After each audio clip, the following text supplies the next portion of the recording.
Welcome back. In this video, I'll show you how to install DuckDB using Homebrew on Mac. And once DuckDB is installed, using any of the methods on macOS or Windows, then we can start the DuckDB Local UI on that.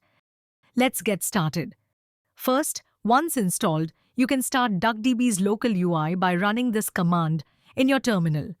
As you can see, we have the terminal open and DuckDB is already installed. To start the local UI, we can write the command duckdb-UI. This will launch a web-based interface in your default browser.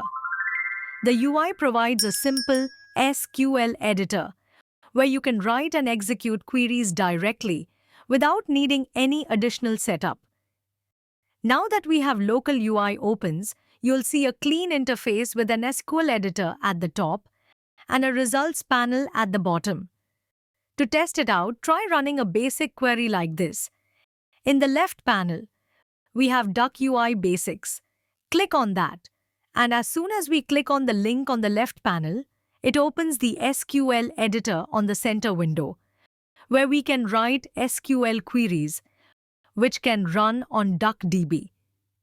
If we need to attach our previously created database, where we can run the queries on the same DuckDB instance, we have a plus icon in the left panel, where we can add our previous database.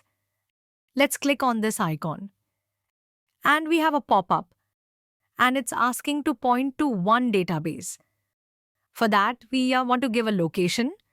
For our local database instance, we need to go with memory database.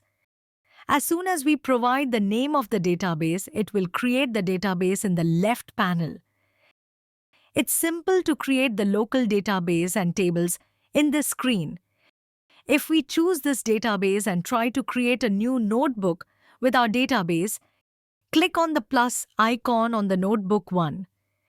It will create a new notebook for this database, where we can write some of our queries. We don't need to worry about this. We will be using the same UI in the future upcoming videos. And that's it. That's all we have in this video. See you in the next video.